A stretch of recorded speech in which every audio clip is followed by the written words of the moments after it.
Broadcast networks, a home he shared with all of us, starting with Bills-Lions at 12:30 p.m. Eastern on CBS, Giants-Cowboys at 4:30 p.m. on Fox, and then Patriots-Vikings wrapping up your Thanksgiving evening at 8:20 p.m. on NBC. But let's set your table first right here on Good Morning Football. We are presented by Old Trapper Beef Jerky. We're live here in New York City. It is Thanksgiving morning. Happy Thanksgiving to you all. I'm Jamie Erdahl. It's Kyle Brandt, Peter Schrager, Jason McCourty. You three, I'm so thankful for working with every day, but today in particular, you and your sweater. Yeah, I try, you know. I'm just trying to show up and give everybody what they want to see and some fashion, so trying. You look great, Jamie. We're thankful for you. The John Madden clip coming and got me fired up. Yeah. Some things just go together. Football and Thanksgiving.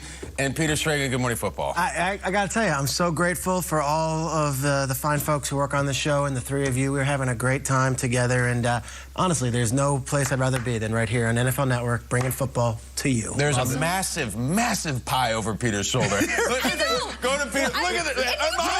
Oh, my gosh. It's like you can smell it on the windowsill, and you're just going to weigh it over to it. Oh, that's great. I want to get that pie stamp. Is that on Amazon? I don't know. NFL pie Pretty stamp. Cool. Let's go. Get it. Here we go. Immediately following our show, there is a special edition of Game Day Morning starting at 10 a.m. Eastern. But let's get it kicked off right now with the lead block right here on NFL Network.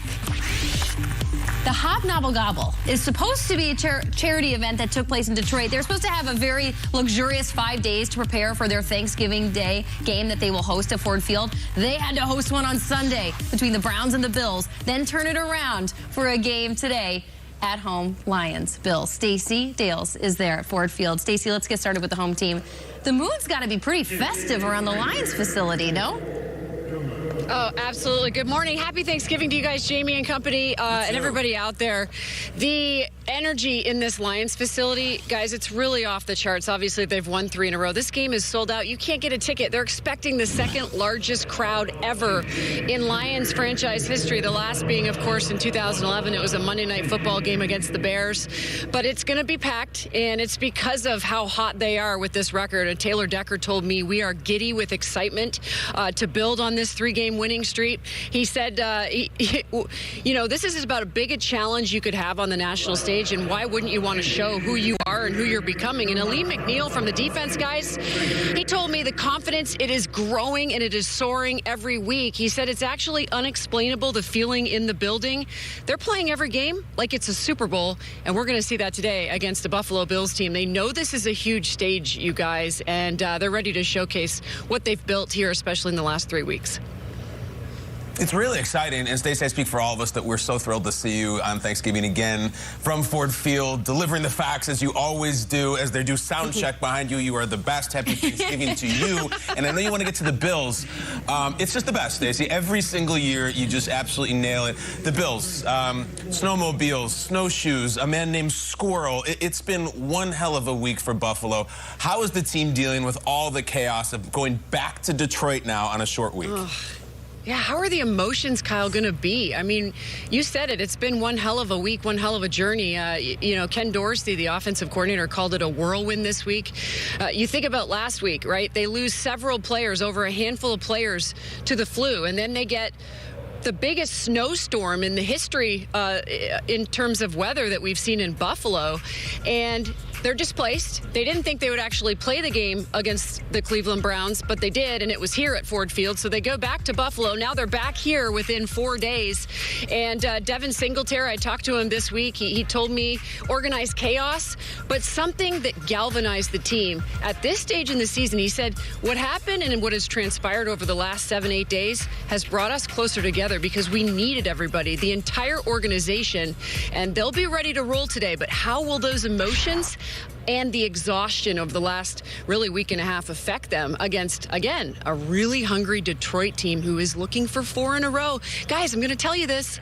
This Detroit team hasn't gone undefeated, right, in the month of November since 1962. Just saying.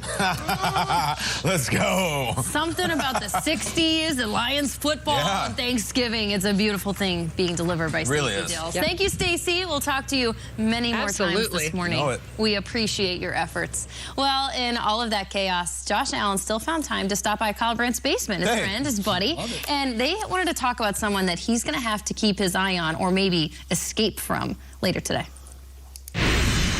So last week, Myles Garrett. Next week, Matthew Judon. And this week, the only player in the entire NFL with 3 sacks and 3 takeaways, a rookie from Michigan named Aiden Hutchinson. You get a load of this guy's game, what do you see? I mean, I think he's got 2 interceptions in the last 2 games. So not typical from a D lineman to do that unless your name's T.J. Watt. So again, you speak highly about these guys because they're playing at a high level, and he's not a rookie anymore. Oh, that's scary when he's not a rookie anymore. It's only Thanksgiving. There is a lot of talent in this early matchup, and if you just talk Josh Allen and Aiden Hutchinson, you're just scratching the surface. Lots to pick from on your platter for Bills, Lions. Who is the one player that you were most excited to watch in the early window? Yeah, I'm going to have my eyes on Stephon Diggs, and I'm hoping that Josh Allen has his eyes not only on Aiden Hutchinson, but on Stephon Diggs as well. Last week, only 48 receiving yards, obviously his lowest of the season so far. We saw the conversation with Sean McDermott on the sideline. He is ready to go today, and I said it yesterday, the Buffalo Bills, I want to see them on Thanksgiving hitting on all cylinders, and that includes Stephon Diggs getting going, 3rd in the NFL in receiving yards. It's time to get back on track and get things going, but more importantly, it's Thanksgiving. It's about family. Trevon Diggs, his little brother, he's playing on Thanksgiving in the game after him. There's always a sibling rivalry, especially 2 guys in the NFL. Believe me, I know. Stephon Diggs outperformed Trevon today. Go out there, have a game in the early window, and make him have to put up seeing his brother out there balling in the game before as he's preparing in the locker room watching you. That is pretty cool. I really like that it goes like that. If you're sitting around today and you have a relative ask you, like, why do the Lions always play today? What's the answer? Just really quickly, this goes back to 1934 when the Detroit Lions were known as the Portsmouth Spartans in Ohio. Their owner, George Richards, was in radio. He moved them to Detroit, made them the Lions, said, we got to make a splash. The Tigers run Detroit right now, the baseball team.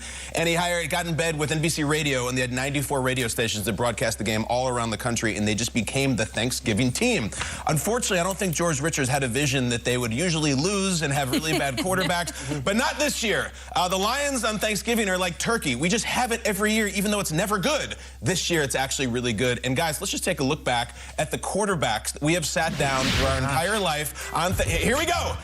Look at the crew. On the upper left corner, that is Jamie's guy, Gary Danielson. You have all the way down to the bottom right corner is David Blau. Peter, who do your eyes see in there? I'm looking, is that Dante Culpepper? It's Dante Culpepper in the Lions. It's Jeff Garcia in a Lions jersey. It's Charlie Batch. It's Rodney Peete. It's Gus Farrat with a turkey leg in the bottom left, guys. It really happened. This is what we have gone through since they were Drew Stanton, number 5? I don't know who it is. It's probably Drew Stanton. Bob Gagliano, Dave Craig, like they've all been there. Today, it's Jared Goff. They got a guy who started the Super Bowl, who has a 3-game win streak. They haven't had one coming into this game since the 60s. I'd like to say maybe it's a new page, and if they beat the Bills today, this will be the most memorable Lions game I can remember in my life, and maybe since they were in Portsmouth, Ohio. I love the change. And what a cool story for Goff. He was a punching bag for the last 18 months. They got Stafford. Stafford's not on the field this week. Nope. Jared Goff is on the 3-game winning streak, and you know, we go back to before the season. We did Hard Knocks. There was all this hype for the Lions, and then they lost those games. We kind of felt, and now we're back in on them. Yeah. There was one player I was hyping so much this summer. There was one guy. He was a defensive tackle, wears number 54. I hyped him so much that I butchered the pronunciation of his name. Take a listen to this clip from this very show back in August. Elam McNeil. Who is Elam McNeil? Let me tell you about Elam McNeil. I got excited to talk about Elam McNeil. That's Elam McNeil, a Lions defensive tackle. We're talking Lions interior front right now on Good Morning Football because this guy's about to have a huge breakout season. Elam McNeil, keep an eye on him. Lions fans, you have no idea how good this guy is going to be. Yeah, his name's Aleem. It's not Alem, it's Aleem, and no one messes it up now. Aleem McNeil. You look at this right here. 46% pressure against the Giants, the 4th highest of any defensive tackle since 2016. Let's go. And if you watch Sunday's game, Saquon Barkley did nothing. This guy, 54, was swallowing him. Watch this right here. Come here. Saquon. Sit down. Sit down. I am watching 54. Okay, who are you watching today? We know Josh Allen does it. I am watching 54 on Detroit. This guy is a star in the making, and I think this is his national coming out party. I can't wait to hear what Nance and Romo have to say because 54 has been making plays all season long. Aleem, not Alem, Aleem McNeil. There we go. Props to the Lions for how well they've been playing, for making this game more interesting than we ever anticipated it in August. And a little bit props to the Bills for making it interesting, too, because they've lost 2 of their last 3, and they've kind of played their way into the situation where all of a sudden a lot of things to watch for in this game. But the Buffalo Bills have this one guy that they brought in the offseason that this is why he's here. One of many reasons, but this would be a top reason. Von Miller is in that locker room. You would imagine saying, guys, I was on that Rams team last year. We lost a couple in November, but where were we in mid-February? You bring in a guy like this to right the emotional ship inside the locker room. In case anyone starts to teeter, it's not just his play, it's his leadership, it's his veteran presence. This man has never played in a Thanksgiving Day game. He is just on the roundabout for memorable moments to bookmark in his career. He said, these are the moments you dream of, and that is a man who is playing in his 160th NFL game today. Von Miller is stepping up to the plate for the Bills, not just on the field, but I think he's just a guy that they need. I'm going to watch for him today.